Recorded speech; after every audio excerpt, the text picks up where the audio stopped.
काल भैरव की सभा में देवी पार्वती का फंस जाना पूरे देवलोक के लिए सबसे बड़ी चुनौती बन चुका है, क्योंकि कोई भी पहचान ही नहीं पा रहा कि इन दोनों में से असली देवी पार्वती कौन है और मायावी कौन है। और यही सबसे बड़ा वरदान है जो आदि को प्राप्त है कि चाहे देवों के देव महादेव ही क्यों न हो, वे भी उसके असली स्वरूप को पहचानने में असमर्थ रहेंगे। पूरी सभा इस रहस्य को सुझाने में विफल होती दिखाई देती है, लेकिन ऐसे समय में विघ्नहर्ता गणेश का आगमन सबसे बड़ा सहारा बनता है, क्योंकि एक पुत्र ही अपनी माता को सबसे गहराई से पहचान सकता है और गणेश भी वही कर सकते हैं। इसीलिए उम्मीद यही है कि गणेश अपनी माता को पहचानकर असली देवी पार्वती को न्याय दिलाएंगे। जब सभा में ये बात उठती है तो सभी देवता चकित रह जाते हैं, क्योंकि यह निर्णय एक छोटे से गणेश के हाथों आना कितना उचित है। लेकिन सभी को ये भी ज्ञात है कि पुत्र और माता का रिश्ता सबसे पवित्र और अटूट होता है, जिसे कोई भी माया या छल तोड़ नहीं सकता। सभा का वातावरण गंभीर और भयभीत करने वाला हो जाता है, क्योंकि काल भैरव स्वयं घोषणा करते हैं कि न्याय सभा बुलाई जाएगी और उस सभा में ये तय होगा कि असली पार्वती कौन है और मायावी कौन है, और जो मायावी होगा उसे मृत्युदंड मिलेगा। ये सुनते ही आदि के पैरों तले जमीन खिसक जाती है, लेकिन उसके आत्मविश्वास को ये बल देता है कि उसे वह वरदान प्राप्त है जिससे कोई भी देवता उसका असली चेहरा नहीं देख सकता। इसी बीच महादेव भी इस विवाद को शांत करने के लिए स्वयं काल भैरव का रूप धारण कर न्याय की स्थापना करते हैं। काल भैरव के रूप में वे पंचतत्व और पूरी न्याय सभा को प्रकट करते हैं, जिससे ये संकेत मिलता है कि अब सत्य को छुपाना आसान नहीं होगा। जैसे ही सभा स्थापित होती है, असली देवी पार्वती यह सोचकर आहत हो जाती है कि उनके अपने पति को उन्हें पहचानने के लिए न्याय सभा बुलानी पड़ रही है। वे सभा में ही स्पष्ट शब्दों में कहती हैं कि यदि शिव को अपनी ही शक्ति को पहचानने के लिए सभा बुलानी पड़े तो यह उनके लिए सबसे बड़ा अपमान है, क्योंकि पत्नी को न पहचानना पति का ही नहीं बल्कि पूरी शक्ति का अपमान है। उनकी यह बात सभा में बड़ी बहस का कारण बनती है। पंचतत्व के देवताओं में से कुछ देवी पार्वती के पक्ष में बोलते हैं और कहते हैं कि शक्ति कभी भी शिव के सामने झुकती नहीं, क्योंकि शिव और शक्ति समानता का प्रतीक हैं। लेकिन कुछ देवता उनके विरोध में जाते हैं और कहते हैं कि जो महादेव के न्याय पर संदेह करे वो शक्ति नहीं हो सकती, ये जरूर मायावी का छल है। सभा दो भागों में बंट जाती है और असली पार्वती को ये देख और पीड़ा होती है। वहीं दूसरी ओर पाताल लोक में महाराज कली इस स्थिति को देखकर प्रसन्न होते हैं, क्योंकि उन्हें विश्वास है कि आदि का वरदान उसे हर बार बचा लेगा और महादेव की सभा भी उसे पहचान नहीं पाएगी।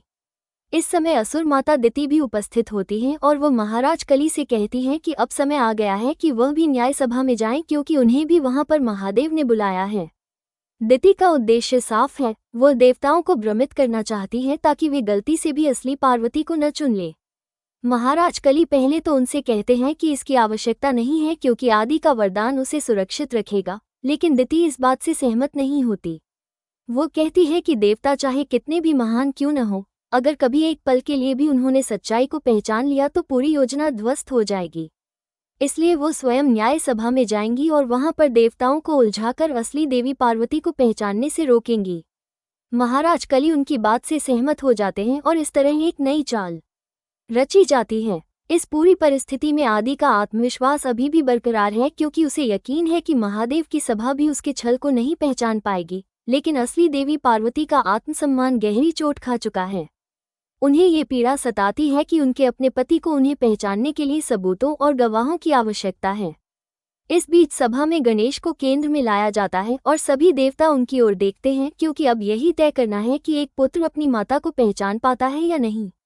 सभा का वातावरण और भी तनावपूर्ण हो जाता है, क्योंकि यदि गणेश असली माता को पहचान लेते हैं तो मायावी का अंत निश्चित है, और यदि वे भ्रमित हो गए तो असली पार्वती भी अन्याय का शिकार हो सकती हैं। दूसरी ओर असुर माता दिति और महाराज कली की चालें जारी रहती हैं। वे हर हाल में देवताओं के निर्णय को गलत साबित करना चाहते हैं। कथा के इस बिंदु पर यह साफ हो जाता है कि आने वाले क्षण देवताओं, असुरों और स्वयं देवी पार्वती के लिए निर्णायक होंगे, क्योंकि यह केवल पहचान का सवाल नहीं बल्कि न्याय, विश्वास और शक्ति के सम्मान का प्रश्न है। महाराज कली असुर माता को जाने से पहले एक बड़ी चाल चलते हैं। वे उसे अपनी मायावी शक्तियां सौंपते हैं और कहते हैं कि जब तुम महादेव की सभा में पहुंचोगी तो तुम्हें केवल और केवल अपनी माया फैलानी होगी, क्योंकि इस माया के प्रभाव से कोई भी देवता अपने मानसिक संतुलन में नहीं रह पाएगा और सही निर्णय लेना उनके लिए मुश्किल ही नहीं बल्कि असंभव हो जाएगा। इतना ही नहीं, महाराज कली उसे एक दूसरी शक्ति भी देते हैं जो और भी खतरनाक और मायावी है, लेकिन इस शक्ति का रहस्य वो असुर माता को बताते नहीं हैं।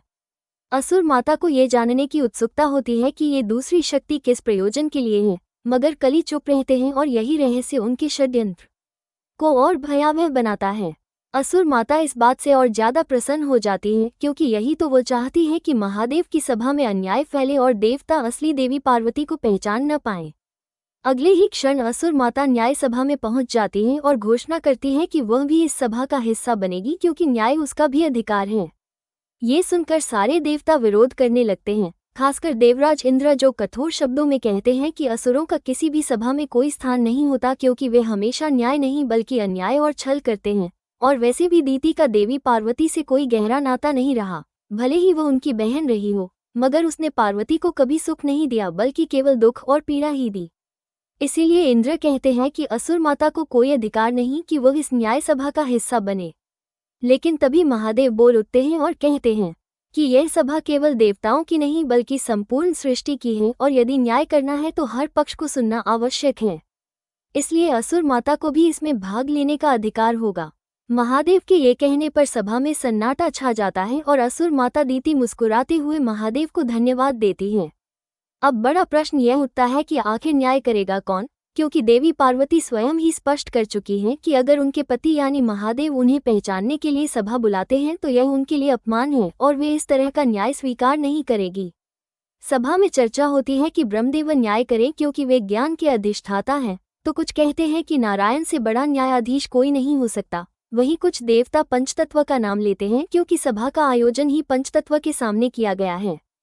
सभी उलझन में पड़ जाते हैं क्योंकि अगर त्रिदेव यानी ब्रह्मा, विष्णु और महेश मिलकर ही पहचान सकते थे तो फिर सभा की आवश्यकता क्यों होती। लेकिन चूंकि सभा काल भैरव ने बुलाई है इसलिए पंचतत्व ही निर्णय करेंगे। इस समय असुर माता दीति एक चालाकी भरा तर्क रखती है। वह कहती है कि देवी पार्वती की बात बिल्कुल उचित है क्योंकि अगर मेरे पति कश्यप मुझे पहली नज़र में न पहचान पाते तो मैं भी उन्हें न्यायाधीश स्वीकार नहीं करती।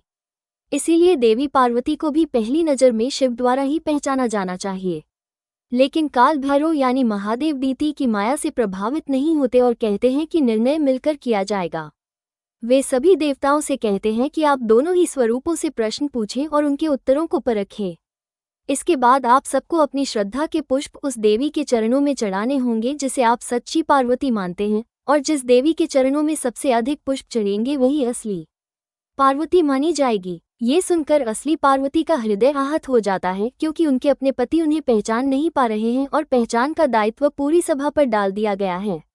अब ये सभा कैसे और किस आधार पर पहचान करेगी, यही एक नई समस्या बन जाती है। इस समय असुर माता दीति अपनी पहली शक्ति का प्रयोग करती है और अचानक सभा का वातावरण बदल जाता है।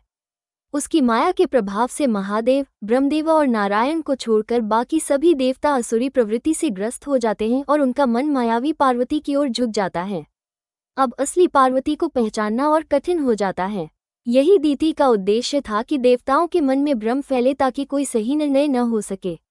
लेकिन इस पूरे खेल में एकमात्र शख्स है जो असली पार्वती को पहचान सकता है और वो है विघ्नहर्ता गणेश, क्योंकि पुत्र और माता का रिश्ता किसी भी छलावे से परे होता है और गणेश का जीवन ही उनकी माता पार्वती का अंश है।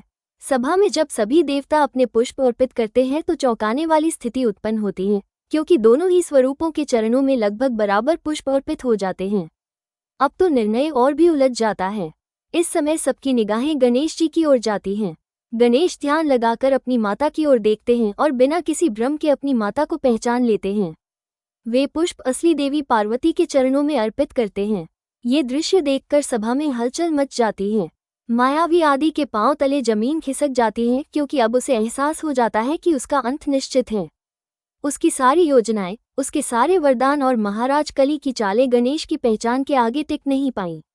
असली पार्वती की विजय निश्चित हो जाती है और देवताओं के हृदय में यह विश्वास पुनः स्थापित होता है कि माया कितनी भी बड़ी क्यों न हो, मातृपुत्र के रिश्ते की सच्चाई के सामने टिक नहीं सकती।